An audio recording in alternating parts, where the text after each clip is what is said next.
Hey, welcome to my channel. My name is Kinga. I started making YouTube videos right after my divorce to document for myself and my closest friends how I am reinventing myself and my whole life. If you're not a friend but you still find this video, take it as a sign from the universe, like it and subscribe. My biggest tool or help on this journey was definitely meditation. And at one point I also started sharing some of my meditations on my YouTube channel, and many of you liked it. And I also received requests for custom-made guided meditations. So this whole documenting of my post-divorce life turned into a very beautiful story for me. And I became the person I wanted to become, someone who can serve and support others in manifesting their dreams and desires, while also creating the life I want for myself. Go check out my website if you want to know what I'm talking about, kingakramer.com. Also link in the description. So those of you who know me know that I'm pretty open about everything, you know, my struggles, my mistakes, my heartaches, my breakups, even my divorce, my problems, whatever. And because I believe, that I have nothing to hide or be ashamed of, and if there's just one person out there who can relate or feel that they are not alone, it was already worth it. So I have CPTSD, which is complex post-traumatic stress disorder. And that's a condition where you experience some symptoms of PTSD along with some additional symptoms such as difficulty controlling your emotions when you are triggered. And also for me, when I get triggered or something triggers my CPTSD, I easily fall into depression. And these depressional phases for me used to last, for like a couple of weeks, even months. But thanks to years, well, not years, decades of therapy and regular meditations, I now have a better grip on it, and I can get it sort of pass through my body in a couple of hours. And I'm pretty happy with that progress. I also started to be able to stay sort of half conscious during my symptoms or episodes, which is very hard because your whole brain and body is flooded by emotions in that moment, and you act and feel like that young child you were when you were traumatized. So I just started to experience a shift in me, such as while having depressional phases or episodes, I'm also able to deal, most of the time, I'm able to deal with them, in silence, get it out of my body within a couple of hours, as I said, and not hurt others around me, which is very important. I won a few battles like that recently, but this past week I lost one. My CPTSD was winning over me. I just simply wasn't able to talk myself out of it. I wasn't able to sit down and get myself to meditate, so I turned to other outside help that I surprisingly never used before. And in this video I'm going to tell you what they were, but here comes the disclaimer part. Don't use any information from this video to diagnose or treat yourself. I'm not a medical professional and I'm not telling you what you should do. I'm only sharing my own personal journey and experience. Some of you may wonder what the difference is between CPTSD and PTSD, right? So CPTSD is caused by an ongoing trauma which lasts for months or years, while PTSD may be caused by a single traumatic event. And the symptoms of CPTSD are also more complex and may take longer to treat. Recovering from trauma is a journey, and you need therapy and meditations, in my opinion.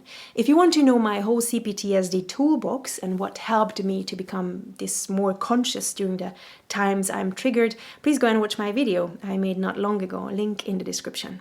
Before I forget, and I actually did forget to talk about this in that previous video, that what can also be tremendously helpful in healing is an understanding partner who loves you deeply and who's willing to stay and show up like a supportive or supporting, loving partner and talk to you in that moment, like if you were a lost or hurt child who's going through so much emotional pain that it's impossible for you to handle on your own. And your partner should be the one stepping up as an adult, trying to calm you down and make you feel safe. Eventually and ideally you will be or should be able to be that adult for yourself and not need much help from outside in those moments. But even then, a loving partner is the most healing thing, I think. If your person is not able or willing to be that for you, then your relationship will probably not last, because either that person will quit on you or you will break up with them during an episode. So this past week, something happened, and I got triggered to a point where I just couldn't have a normal, proper adult conversation, and I couldn't even realize that I should just walk away, calm myself down, and then come back to the conversation as I normally do. The other person was on the phone and I just exploded inside, and I told the person that I have to go and I hung up. That was the best I could do at that moment. And I think adult conversations and reasonings don't really work well in that state anyway, because you're feeling like a 3-year-old, and you're not just feeling like one, but you also tend to act like one. So I hung up and I ran away, and then I found myself on my living room's floor, sobbing and shaking. It was more like shivering, That's when I realized it for the second time in my life, what the common physical symptoms are for me when I feel like this. My body starts to shiver uncontrollably, like every part of me, like if I was freezing cold, and I do feel cold as well. But it also feels or looks like, that I'm frightened. When something scares you to death and you just start shaking, like that kind of reaction. I actually do advise you to try to observe yourself when going through something like this. It helps you stay more conscious and not be swallowed completely by your CPTSD. And it can also give you clues for the future, like you might experience certain physical symptoms showing up just before the whole emotional part and brain fog hits you. So you can use it as a warning sign and get out of that physical space you are in ASAP. I find that, like leaving the room, the space, the conversation, and going for a walk instead can help and save many lives, because you don't end up saying hurtful things to others that you probably regret later. So I was on my living room floor, the carpet soaking wet from my tears, and my body still shivering, and I'm feeling cold and helpless, and honestly have no idea what to do, like if the wiser adult part of me just left me.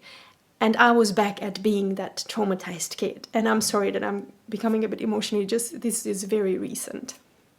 I knew I had to meditate, but I couldn't get myself to do it. I think meditation for me is hard to use in that state. I rather use it as a prevention. But I knew I needed a quick relief, right? And being alone in these times can make it harder too.